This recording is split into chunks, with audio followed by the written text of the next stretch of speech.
So delighted to have you here with us. How are you? Great to be here. Who knew what I would say one thing in Miami, and then I'm sitting here 4 days later. So it's always great to follow the king, Jamie Dimon. So great. Let's go. So. Well, anything the king said that you thought was kind of interesting, because he did talk about private credit, which is something that's definitely on your radar. He sounded much more positive than I thought he would. Yeah. He's optimistic. He's down at a leveraged finance conference, so I think he probably needs to be. I think he focused on the right things. You can't predict when we're going to have a downturn, but what might cause it. I'm in the camp that actually the stock market has added such a wealth effect to the economy that it actually could be the stock market selling off that actually slows the economy. So they're all kind of intermixed here. And the stuff we can talk about, what I said down there about private credit, how I think it rhymes with previous cycles, but every cycle is different. So let's go there and talk a little bit about how it rhymes with previous cycles. Where does it rhyme specifically, and what concerns you? So the whole thing about this cycle is that it's not systemic. We don't have the risk. The banks aren't there, so we don't have to worry about depositors being at risk. The similarities are that the banks are lending to the private equity and private capital firms, right? That's going on. They did the same thing to the mortgage companies in 2004, 5, and 6, leading up to the crisis. What did they do? They provided warehouse lines to New Century or credit home lenders countrywide. So they went out, produced the mortgages. What did Wall Street do? They bought those mortgages, packaged them, and sent them out to CDOs, and everyone bought them. Great little cycle, right? Same cycle. The same institutions that are now buying, all this credit. And so as soon as Wall Street sees credit turn a little bit, what they'll do is the credit lines that they're now providing into that sector, they'll tweak it a little bit. They'll pull some back. Then what happens, you get left. The reason these mortgage companies went out of business was because they couldn't sell it anymore and it got stuck on their balance sheet. Chair got pulled. So then the real marks start happening when liquidity starts to dry up, and it exposes the leverage. So whenever liquidity dries up in any asset class, it exposes leverage, and no good asset goes unlevered is basically how it goes. So.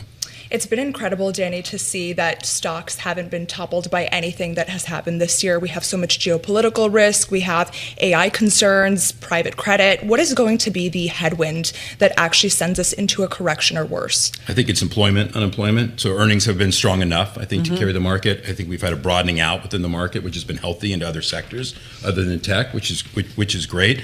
But I think you're starting to see trends potentially in employment. Now, this memo that came out last week that I'm sure you guys were talking about all week, the Citrini memo about what AI could look like in 2028, the apocalypse, so to speak, there's some truth to it. And you have to imagine what can happen. So you get all the benefits of being efficient as a company, and your margins improve, so you get that now.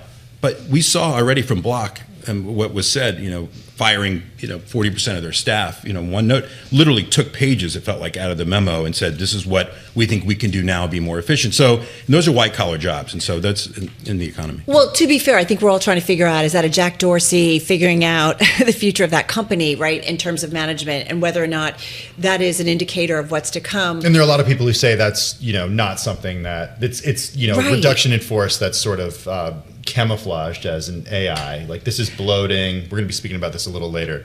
He certainly overhired probably post-pandemic, but what he said was irrefutable in terms of why he believes there'll be more efficiency and that he doesn't need humans to do all the jobs that they were doing before. I want to go back, though, to over leverage, because I always think about who's exposed ultimately. Like, what happens when the tide rolls out? And I'm just curious how you see potentially a crisis akin to the GFC happening because of private credit. So I think in terms of it fueling the economy and economic growth, companies being able to access credit is great for employment, right? It's great for companies but maybe they otherwise wouldn't have gotten it, or maybe the leverage is too high, or maybe the covenants are too light that allow these companies to keep borrowing, modifying loans. As soon as the money stopped coming in, or slowed down, I should say, on the institutional side, what did we see? We saw private credit get offered on the retail channels. Well, some of these banks and brokers are incented to get it onto those channels. And that's my point. When retail investors get the opportunity all of a sudden to buy something, right? Caveat emptor. Listen, we talk about this a lot. Yeah, this is what we just talked about with Mike Contopoulos. I mean, the idea that it's a signal of something, that the market becomes more available, or what he said is it becomes more democratized. So in your view, not a good idea for the everyday investor to have access to these products? If I were a retail investor right now looking to get myself exposure, I would be buying Blackstone, KKR, and Apollo. I'd be buying the parent companies, the large PE firms that have permanent capital, that have a huge fee income stream. That's how I would expose myself. And guess what? I can buy it and sell it in the same day. You wouldn't be putting private credit. I wouldn't be private credit. Funds in your 401k. If I had a retail broker that called me and offered me that, I don't think he'd be my retail Because broker anymore. buying those names are liquid, as you know, like we cover, right? These firms, you can sell and buy easily. But come on in, Alex, because I know you're listening here. Yeah, we're talking about retail investors, and I actually wanted to ask you, Danny, one new segment of finance that they're actually foraying into is prediction markets with kind of the excess cash that they have to spend. What do you think that will look like later this year as prediction markets continue to grow? Well, they're regulated by the CFTC. They've taken an extreme amount of market share from the traditional online sports books that we've seen. But it's really interesting because I actually use them as a way to follow the news. Not that you guys don't provide all the news that I need here, but you want to know what's going on in the election in Brazil, and you know that you want to either buy or sell Brazilian equities as a result. Watch those. Watch what's happening there. So you don't have to trade those markets, but you need to watch it. And it's really interesting. One pops up, you're like, I never even thought of that. You know, I mean, I've seen Goldman Sachs, JP Morgan, a lot of big institutional firms citing prediction markets in their research notes really often now. Right, and they're partnering in the media. They want to get it out there more. I get it. And listen, it's growing. It's a sector that's evolving. But you know, sorry. Please. Finish. No, it's all about we talked regulation. about during the elections, right? Like, go ahead. Exactly. No, it's where the regulator lies. It's not at the state level. It's at the federal level. So that use case, I think, to a lot of people makes a lot of sense. But the question, and this is a real question that is available on some prediction markets, will Jesus return in 2026? Right. Yes or no? Doesn't necessarily carry the same weight, I think, with someone like you. That's a sign of something. Yeah, well, you know, I think there's an entertainment value. But I want to say, like, let me give an example of something that I just talked about on my show the other day, which is, will the U.S. debt exceed $50 trillion by the end of 2028? Even the CBO, which is nonpartisan, has literally 44 trillion. I'm negative on U.S. debt. That's a whole nother topic we can go into some other time. But if it hits 50 trillion, to your point, I say you trade no on that. Because if it's yes, we have a lot bigger issues. What, did we have another pandemic, another financial crisis? We bailed out private credit in the tune of 3 to 4 trillion. How did we get to 50 trillion? So when I see stuff like that, and it's trading at 50 cents, so it's trading at a 50% chance right now. I watch stuff like that to tell me, and if it starts to move, then I start to dig deeper. What am I missing? You watch it, but you don't participate in it. Oh, I participate in it. Okay, how do you participate? I trade on Kalshi. I mean, I trade these markets. You know, will the S&P close below 7,800? I trade yes. It will trade below 70 at the end of the year. Will gold outperform Bitcoin? Right. Yes, I believe it will. And it's interesting to see how they trade. Will the Fed cut? You know, CME Fed Fund futures will match up directly what you will see on Kalshi in terms of, but I don't want to set up an account and trade Fed Fund futures, but I can just trade yes or no, the 4% chance that they're going to cut in March, maybe. So it's how much do you allocate to a platform like that? Not a ton, but enough that it's entertaining. Yeah. So I do my NFL there now, during football season. So there's a lot of I'm going to do my people. Masters there during the golf tournament. So use it all, but yeah. I want to ask you, you said bail out of private credit. Do you think we get to that point? Well, I would. You said it. Yes. No, if we got to that point. So let me ask you a question. If we got to it. If we got to that point. Jamie Dimon just mentioned that, things are okay. My issue is that things are okay because the Fed keeps bailing us out. There's a moral hazard. Yeah. And I believe it's in the back of people's minds that actually believe, if private credit goes, the Fed's going to have no choice but to bail it out. And they're probably right. It will have an impact on everything, impact on the banking system. Right. It won't bring it down. So I'm half kidding, but I'm not. So what did the TALF go, again, a whole nother segment, but post-financial crisis, the TARP, the TALF, the PPIP, we ran out of acronyms, right? So we're going to come up with another one. It could be a vehicle the government subsidizes a period of time. What did they do during COVID? They bought the HYG. But people forget, pre-COVID, we were already going through an economic downturn, and it's kind of resurrected companies that otherwise shouldn't have been saved. So if President Trump brings in a new Fed chair who is more comfortable with cutting rates, does this just fuel the problem or make it even bigger? You hope Warsh will maintain some form of independence. Do you think he will? I hope he does. Okay. I don't know. Because if he doesn't... Yes. Well, then you're starting to see what will creep in. Yields will start to move higher on the longer end, anticipating that whatever they do to move short-term rates will fuel long-term rates potentially higher, and you would start to ignore inflation. You cannot ignore right now that inflation has stopped going down. Yeah. And it's ticking back up. Is it just for a period of time? We don't know yet. But with oil now moving higher, it seems so it's something really to think about, the Fed's ability to cut rates from here. So. Danny, Lisa asked Jamie Dimon this question. I thought it was a great one. Are you worried more about inflation or about an economic downturn? He kind of said both go to that. I'm not that concerned about inflation. I'm worried about the question you just asked. If the Fed starts cutting in the face of inflation, what that would look like.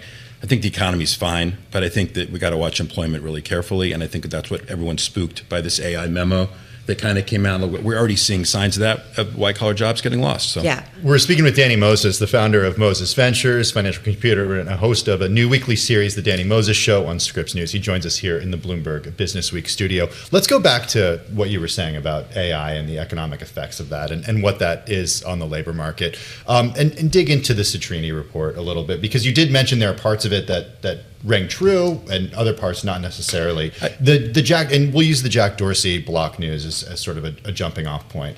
Those are white collar jobs. The message was received and has been received.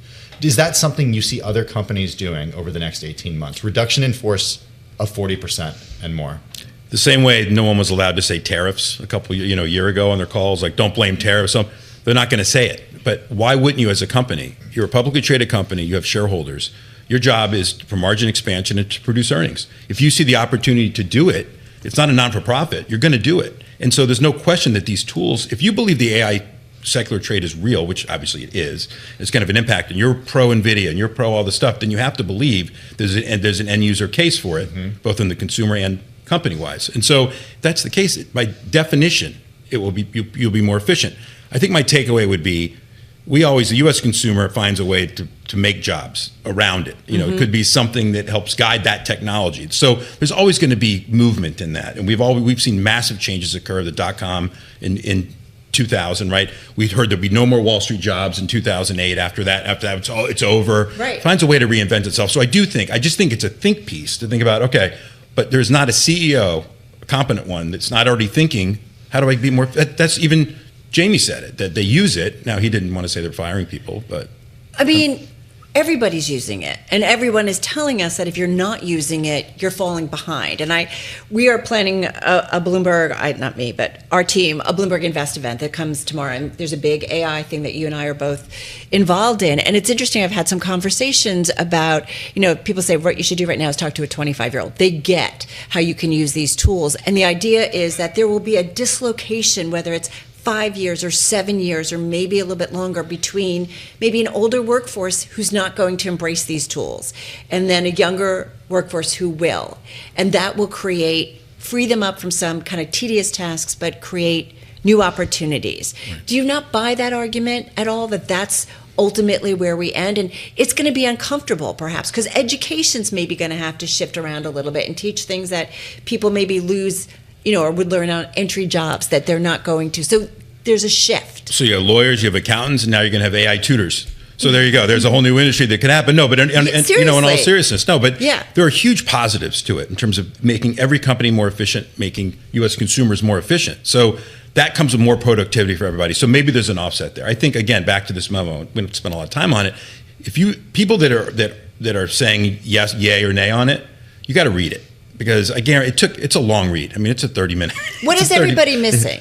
Just that it's a think piece to get, and it's logic. You can't refute that could happen, and it will happen in pieces. And like I said, yes, Dorsey example maybe is just a one-off or whatever it might be. But I do think you talk to any CEO, they're not going to tell you that necessarily. But you know, so somebody's spending capex for a reason. Somebody's plowing money into these privates for a reason. Somebody believes. You wouldn't be doing that unless you thought there was an economic benefit. Well, it's a zero-sum game to a degree. So you don't just increase productivity and everybody wins.